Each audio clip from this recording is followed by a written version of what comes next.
అధిక బరువు అనేక సమస్యలకు కారణం. సాహితీ యోగా ఆన్లైన్ క్లాసులో జాయిన్ అవ్వండి.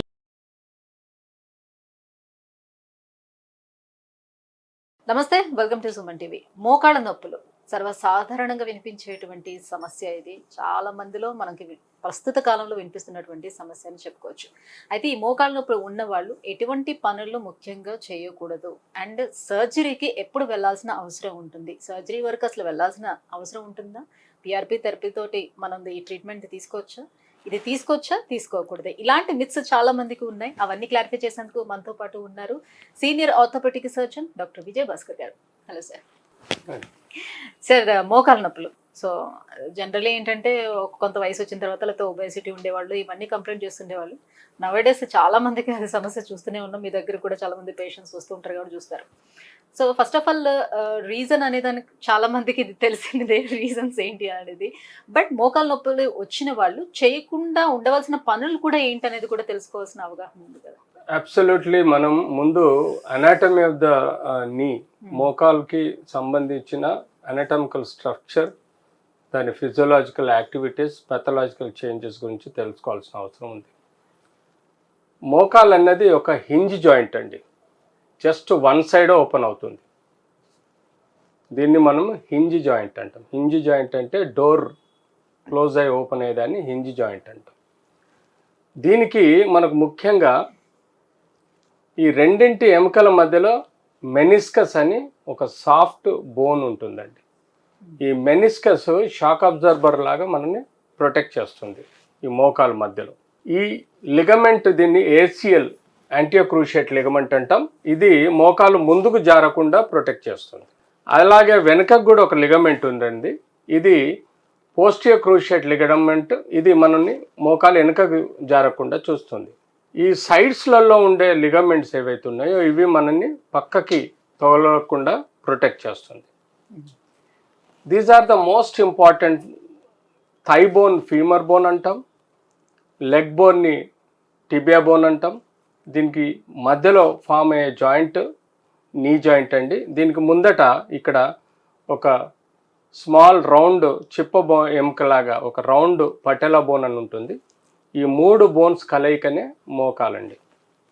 సో అబ్సల్యూట్లీ మనం చిన్నప్పుడు యూజువల్గా పట్టడం వలన ఇలాంటి లిగమెంట్స్ ఇంజరీ కావచ్చు, ఈ సాఫ్ట్ టిష్యూ ఇంజరీస్ కావచ్చు, బోన్ ఫ్రాక్చర్స్ కూడా కావచ్చు. యాజ్ ఇట్ ఈస్గా ఈ మధ్య కాలంలో మనం ఎక్కువగా వింటున్నాము, మోకాలు నొప్పి బాగా వస్తుంది, మోకాలు మార్పిడి ఆపరేషన్ అని, అంటే టోటల్ నీ రీప్లేస్మెంట్ అనే సర్జరీ కామన్గా వింటూ వస్తున్నాం. కానీ ఈ మధ్య కాలంలో మోకాలు ఆపరేషన్ లేకుండా ఇంజెక్షన్స్ ఇచ్చి మేము మోకాలు నొప్పి తగ్గిస్తామని కొన్ని మిస్గైడ్ సొసైటీలో నాన్ ఆర్థోపెడిక్ డాక్టర్స్ కాకుండా వేరే ఫ్యాకల్టీ వాళ్ళు ప్రజల్ని మభ్యపెట్టి వేరియస్ అడ్వర్టైజ్మెంట్ల ద్వారా ఆపరేషన్ లేకుండా మోకాల్ని సరిచేస్తామని చెప్పేసి లక్షల గుంజి ఒక ఇంజెక్షన్. ఇదివరకులో మేము స్టెరాయిడ్స్, ఎప్పుడో పాతకాలం స్టెరాయిడ్స్ ఇచ్చేవాళ్ళం. ఆ స్టెరాయిడ్స్ అన్న పద్ధతే మానేసాం గత 20 సంవత్సరాల నుంచి. ఎందుకంటే దాని యొక్క మంచి కన్నా చెడు ఎక్కువ ఉందని చెప్పేసి స్టెరాయిడ్స్ ఇంజెక్షన్ ఇవ్వడం మానేసినాం. ఆ తర్వాత మనకు ఇంపోర్టెడ్ ఇంజెక్షన్స్, హైలోడినిడేజ్ అనే ఒకటి ఇంజెక్షన్ వచ్చిందండి. అది గుజ్జు పెరిగే విధంగా యూజ్ అవుతుందని చెప్పేసి ఒక సంవత్సరం, ఒక డికేడ్ వాడాము. కానీ దాని ఫలితం కూడా పెద్దగా లేకుండటం వల్ల దాన్ని తక్కువ చేసుకోవడం జరిగింది.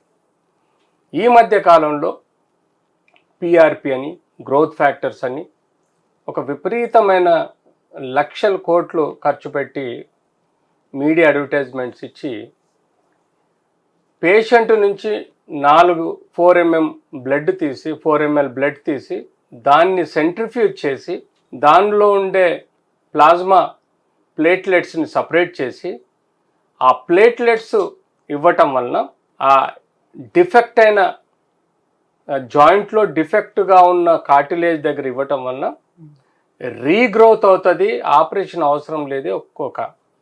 అఫ్కోర్స్ 1-2 స్టేజ్లో జాయింట్ స్పేస్ బాగా మెయింటైన్ చేయబడి ఉండి ఒక దగ్గర ప్యాచ్ ఉంటే ప్రాబబ్లీ స్టేజ్ 1-2లో కొంత మేరకు హెల్ప్ చేస్తుంది. కానీ it is not sure that appropriate regeneration of cartilage అవుద్దని.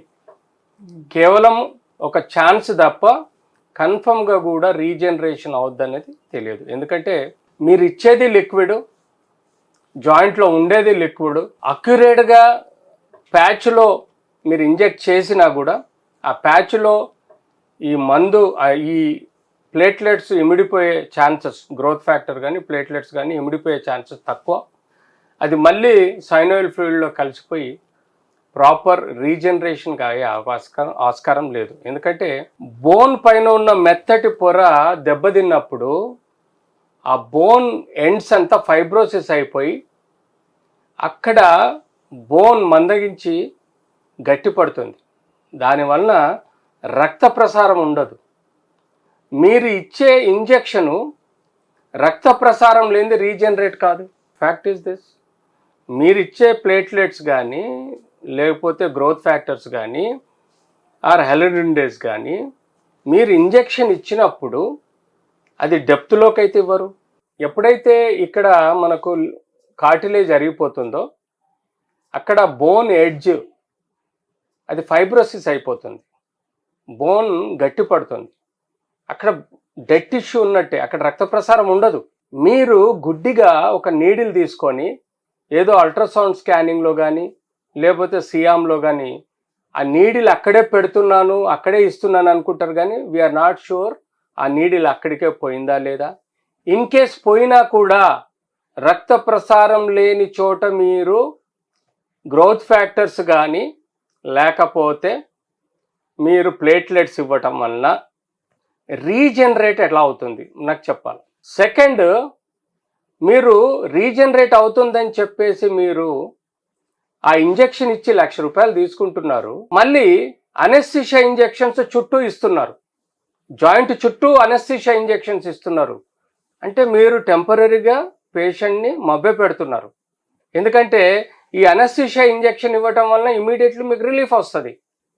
దానికి మీరేమనుకుంటారు, జాయింట్ లోపల ఇచ్చిన ఇంజెక్షన్ వల్లనే నీకు రిలీఫ్ వచ్చింది అనుకుంటారు, కానీ అది తప్పు.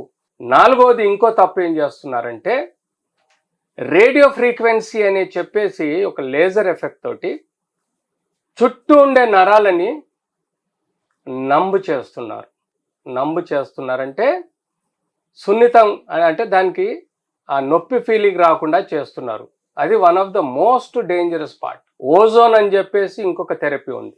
ఇవన్నీ క్లినికల్ ట్రయల్స్లో ఉండి ఫెయిల్ అయిన ప్రొసీజర్స్ని వీళ్ళు ఇప్పుడు అడ్వర్టైజ్మెంట్ చేసుకొని లక్షలు సంపాదించి ఈ ఇంజెక్షన్ ఇస్తున్నారు. ఇది మేము తీవ్రంగా ఖండిస్తున్నాం. అందులో non orthopaedic allopathy doctor orthopaedic కాదు, ఆర్థోపెడిక్ డాక్టర్స్, అందులో అనెస్థీషియా మత్తిచ్చే డాక్టర్ ఒక నీ జాయింట్ను ముట్టుకున్నప్పుడు నీ జాయింట్ యొక్క అనాటమీ పర్ఫెక్ట్గా తెలుసుకోవాలి. దాని లిగమెంట్స్ ఎక్కడ ఉంటాయి, దాని క్రూషియల్ లిగమెంట్స్ ఎక్కడ ఉంటాయి, దాని మెనిస్కస్ ఎక్కడ ఉంటుంది. మీరు ఇంజెక్షన్స్ ఇచ్చిన చోట ఏమైనా వైటల్ పార్ట్స్ ఉంటే అవి డీజనరేట్ అయ్యి డ్యామేజ్ అయ్యే ప్రమాదం ఉంటుంది. మీరు ఇచ్చిన ఇంజెక్షన్ కరెక్ట్ కార్టిలేజ్ ఏరియాలోకి పోతుందా, అక్కడ బ్లడ్ సర్క్యులేషన్ ఉండి రీజనరేట్ అవుతుందనే అనాటమికల్ చేంజెస్ కూడా మీకు తెలియదు. ఈ ఇంజెక్షన్ ఇవ్వటం వలన మీరు జాయింట్ను న్యూరోపతిక్ జాయింట్ చేస్తున్నారు. అంటే అనెస్థీషియా ఇంజెక్షన్స్ కానీ లేకపోతే స్టెరాయిడ్ ఇంజెక్షన్ కానీ ఇతరత్ర ఇంజెక్షన్స్ ఎలాగైతే మీరు ప్రజల్ని మిస్గైడ్ చేసి ఇంజెక్షన్స్ ఇస్తున్నారో, రేడియో ఫ్రీక్వెన్సీ కానీ లేకపోతే జాయింట్ చుట్టూ అనెస్థీషియా డ్రగ్స్ ఇవ్వడం కానీ, దీనివల్ల వ్యక్తికి న్యాయం కన్నా అన్యాయం చేస్తున్నారు. ఎలా అంటే నొప్పి ఉన్నప్పుడు వ్యక్తి జాగ్రత్తగా మెదులుతాడు, మోకాల్ని సరైన పద్ధతిలో వాడతాడు. నొప్పి లేని మోకాలు ఎప్పటికైనా డేంజర్, ఎందుకంటే మిస్యూజ్ అవుతుంది. నొప్పి లేదని ఇష్టం వచ్చినట్టు మొదలెడితే ఆ ఏజ్ ప్రకారం అరిగిపోయిన జాయింట్కు ఇష్టం వచ్చినట్టు వాడకం మొదలెడితే డ్యామేజ్ ఇదివరకటి కన్నా 10 రెట్లు పెరుగుతుంది. సో స్టేజ్ 1 స్టేజ్ 2 నుంచి స్టేజ్ 4కు రావడానికి 10 సంవత్సరాలు పడితే ఈ ప్రొసీజర్స్ వల్ల 2 సంవత్సరాల్లోకే వస్తాడు. అంటే నొప్పి లేని జాయింట్ ఈ అన్నెసరీ ట్రీట్మెంట్స్ వలన మిస్యూజ్ అవటం వలన 10 సంవత్సరాల తర్వాత చేసే ఆపరేషను 3, 4, 5 సంవత్సరాల్లోనే ఆపరేషన్కి చేయాల్సి వస్తుంది. సో ప్రజలారా నేను చెప్పేది ఒకటే, జాయింట్ అరిగిపోయింది, that's a natural, because wear and tear. ఇంజన్లో బేరింగ్ ఎలా అరుగుతుందో అలాగే మన మోకాల్లో మెత్తటి కార్టిలేజ్ అరిగిపోయి రాసుకుంటుంది. ఇంజన్లో చెర్రాలు ఇరిగిపోయినాయి అని చెప్పేసి ఆయిల్ పోస్తే నడుస్తుందా? అలాగే మోకాలు చెడిపోయిందని చెప్పేసి ఇంజెక్షన్స్ ఇస్తే నడవదు.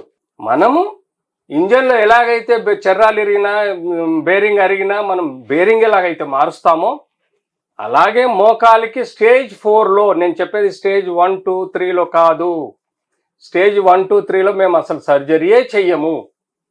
స్టేజ్ 4లో మాత్రమే మోకాలు ఉబ్బిపోయి మోకాలు వంగిపోయి నడవలేని పరిస్థితుల్లో పూర్తిగా కూలబడ్డ వాళ్ళు, నొప్పి 6 నెలలు ఏ ట్రీట్మెంట్ ఇచ్చినా తగ్గని వాళ్లకు కేవలం ఆపరేషన్ చేస్తాం. ఇది ప్రజల్ని మభ్యపెట్టి మిస్గైడ్ చేసి లక్షలు గుంజి ఆ ఇంజెక్షన్ ఖరీదు నేను చెప్పకూడదు, 5% కూడా కాదు, కానీ ₹1,00,000 లాగుతున్నారు. దయచేసి నమ్మండి. ఒక ఆర్థోపెడిక్ సర్జన్గా చెప్తున్నాను, మేము యాజ్ ఎ స్పెషలిస్ట్ డాక్టర్గా ప్రాక్టీస్ చేయండి ఒక అనస్థెటిస్ట్ ప్రాక్టీస్ చేస్తున్నాడంటే అది మీ ఒపీనియన్కే వదిలిపెడతాను. ఎందుకంటే నాన్ క్వాలిఫైడ్ పర్సన్ ఒక ట్రీట్మెంట్ని ఇస్తూ ప్రజల్ని మభ్యపెడుతూ ఆపరేషన్ అవసరం లేకుండా ఇంజెక్షన్తో ట్రీట్ చేస్తా అనడం మొదటి తప్పు. దానికి క్రిమినల్ యాక్ట్ ఉంటుంది. డెఫినెట్లీ ఇది కోర్టులో మేము వేశాము. త్వరలోనే వీళ్ళందరికీ ఎలాంటి జాగ్రత్తలు తీసుకోవాలి, ఎవరు చేయాలి, ఎవరు చేయకూడదు అనేది కూడా ఈ PRP and growth factor injections గురించి సక్రమంగా మేము ప్రజల ముందుకు వస్తాం, ప్రెస్ రిలీజ్ చేస్తాం. డెఫినెట్లీ మిస్గైడ్ అవ్వకండి. స్టేజ్ 3 వరకు మేము కేవలం మందులు, ఫిజియోథెరపీ, బ్రేసెస్ తోటే ట్రీట్ చేస్తాం. స్టేజ్ 4 ఒక్కటి మాత్రమే మేము సర్జరీ చేస్తాం. ఇది దయచేసి మనసులో ఉంచుకోండి.